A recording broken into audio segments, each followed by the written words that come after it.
नमस्कार, मैं हूं आपकी प्यारी गरिमा और स्वागत है आपका आदिशक्ति चैनल पर, जहां हम बात करते हैं नारी शक्ति, भक्ति और परंपरा की। आज हम बात करेंगे छठ पूजा की, जो सिर्फ एक पर्व नहीं बल्कि आस्था, तपस्या और मातृत्व का मिसाल है। छठ माता की पूजा में जो सच्चाई, संयम और श्रद्धा होती है, वो पूरे विश्व में अद्वितीय है। तो आइए जानते हैं छठ पूजा का महत्व क्या है, क्यों मनाई जाती है और कितने दिन चलती है और कैसे की जाती है। छठ पूजा सूर्य भगवान और छठी मैया को समर्पित होती है। सूर्य देव जीवन के दाता हैं। हमारे शरीर में ऊर्जा पौधों से और पृथ्वी पर जीवन सिर्फ उन्हीं की वजह से संभव है। छठी मैया, जिन्हें उषा देवी भी कहा जाता है, वो सूर्य देव की बहन मानी जाती हैं। कहा जाता है कि छठी मैया संतान की रक्षा करती हैं, परिवार को सुख, समृद्धि और स्वास्थ्य देती हैं। इसीलिए इस पूजा को संतान प्राप्ति और परिवार के कल्याण के लिए विशेष रूप से किया जाता है। इसमें शरीर की शुद्धि, मन की शांति और आत्मा का शक्ति तीनों का संगम होता है। पुराणों के अनुसार जब पांडवों ने अपना राज्य खो दिया था, तब द्रौपदी जी ने छठ मैया की पूजा की थी। उन्होंने सूर्य देव से प्रार्थना की, हे प्रभु, मेरे पतियों को पुनः राज्य और सम्मान दीजिए, और उनकी तपस्या सफल हुई। एक और कथा के अनुसार जब भगवान राम और सीता जी अयोध्या लौटे, तो उन्होंने कार्तिक शुक्ल षष्ठी के दिन सूर्य देव की आराधना की थी। तब से यह पर्व छठ पूजा के रूप में मनाया जाता है। इसीलिए ये पूजा न सिर्फ भक्ति का प्रतीक है, बल्कि त्याग, तप और सच्ची नारी शक्ति का उदाहरण भी है। छठ पूजा 4 दिन तक चलती है। हर दिन का अपना खास महत्व है। पहला दिन, नहाए खाए। इस दिन भक्त स्नान करके शुद्ध भोजन करते हैं।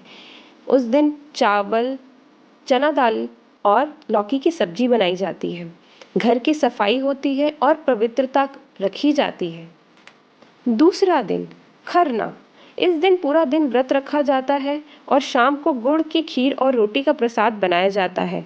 इसे पूरे परिवार के साथ बांटा जाता है। तीसरा दिन, संध्या अर्घ। भक्त नदी या तालाब के किनारे जाकर अस्त होते हुए सूरज को अर्घ देते हैं। यह दृश्य अत्यंत दिव्य होता है, जब सैकड़ों दीपक जलते हैं और महिलाएं जल में खड़ी होकर सूर्य को प्रणाम करती हैं। चौथा दिन, सुबह का अर्घ। सूर्योदय के समय पुनः अर्घ दिया जाता है। इससे पूजा पूर्ण होती है और व्रती अपना व्रत तोड़ती है। छठ पूजा में सबसे बड़ा नियम है पवित्रता और सच्चाई। पूरे घर की सफाई होती है, बर्तन अलग रखे जाते हैं और भोजन बिना लहसुन प्याज के बनाया जाता है। पूजा की थाली में रखा जाता है गन्ना, ठेकुआ, नारियल, केले, शकरकंद और दीपक। इन सब का प्रतीक है प्रकृति और समृद्धि। पूजा स्थल को सजाया जाता है, जल में दीप जलाए जाते हैं और सूर्य देव को जल चढ़ाया जाता है। भक्त जल में खड़े होकर कहते हैं, सूर्य देव, हमें और हमारे परिवार को सुख, शांति और समृद्धि दीजिए। पूरी रात भजन और छठ गीत गाए जाते हैं। छठ पूजा सिर्फ पूजा नहीं, ये नारी के संकल्प, संयम और श्रद्धा का पर्व है। यह हमें सिखाती है कि जब मन में सच्ची भावना हो, तो सूर्य जैसा तेज हमारा जीवन में भी आ जाता है। तो इस छठ पर आइए हम मिलकर छठी मैया से प्रार्थना करें कि हमारे घरों में सुख, शांति और सेहत बनी रहे।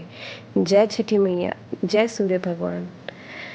तो आप देख रहे हैं मेरे वीडियो में, ये हमने छठ पूजा की थी 2023 में। ये मेरा पहला छठ था शादी के बाद, और हमने बहुत ही श्रद्धा से, शांति से और बहुत ही सच्चाई से हमने ये पर्व मनाया था। और देखिए, आप इस वीडियो को एंजॉय कीजिए। ये हमारा पूरा छठ पूजा का किस तरह से हमने हमारे घर में छठ मनाया जाता है, इसका ये मिनी ब्लॉग है। आप लोग को ज़रूर पसंद आएगा, देखते रहिए और चैनल को ज़रूर सब्सक्राइब कर लीजिएगा। जय छठी मैया, छठी मैया का आशीर्वाद सभी पे बना रहे। चलिए अब मैं आपको बताती हूँ छठ पूजा के खास नियम और परंपराएं। नहाए खाए। पहला दिन, व्रती अधिकतर महिलाएं सूर्योदय के बाद पवित्र स्नान करती हैं। घर को पूरी तरह साफ किया जाता है। लौकी, चने की दाल और चावल का प्रसाद बनता है। खाना केवल मिट्टी या कांसे के बर्तन में बनता है और गंगा जल से ही शुद्ध किया जाता है। खरना, दूसरा दिन। सूर्यास्त के बाद व्रती गुड़ की खीर, रोटी और केले का प्रसाद बनाती है। प्रसाद ग्रहण करने से पहले पूरा घर शुद्ध किया जाता है और फिर प्रसाद को पहले छठी मैया को चढ़ाया जाता है एक केले के पत्ते पर। खीर, रोटी और केला चढ़ाया जाता है, फिर सभी लोग घर के प्रसाद ग्रहण करते हैं। खरना के बाद 24 घंटे का निर्जला उपवास शुरू होता है, न जल न अन्न। संध्या अर्घ, तीसरा दिन। इस दिन महिलाएं पूरे दिन उपवास रखती हैं और शाम को सूर्यास्त के समय डूबते सूरज को अर्घ देती हैं। सूप, नारियल, फल, ठेकुआ, ईख और दीपक से पूजा की जाती है। महिलाएं पीले या नारंगी रंग की साड़ी पहनती हैं। सुबह का अर्घ, चौथा दिन। अगले दिन सूर्योदय से पहले घाट पर जाकर उगते सूरज को अर्घ दिया जाता है। फिर व्रती जल ग्रहण करके व्रत तोड़ती है, उसको पारण कहते हैं। इसके बाद घर के सभी सदस्यों को प्रसाद बांटा जाता है। अब इस तरह छठी मैया का व्रत पूरा संपूर्ण तरीके से पूर्ण होता है। महिलाओं के लिए खास नियम और परंपराएं। पहला, पवित्रता और संयम। छठ व्रत सबसे कठिन व्रतों में से एक माना जाता है। व्रती पूरे 4 दिन तक सात्विक, शुद्ध और संयमित जीवन जीती है। क्रोध, अपशब्द और नकारात्मक विचारों से दूर रहती है। दूसरा नियम, सिंदूर का विशेष महत्व। व्रती और विवाहित महिलाएं मांग में सिंदूर को नाक तक लगाती है। यह दीर्घायु, पति और वैवाहिक सुख का प्रतीक है। कहा जाता है कि जितना लंबा सिंदूर लगाया जाए उतनी लंबी पति की उम्र होती है। तीसरा नियम, नाग या बांस की टोकरी से सिंदूर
थैंक यू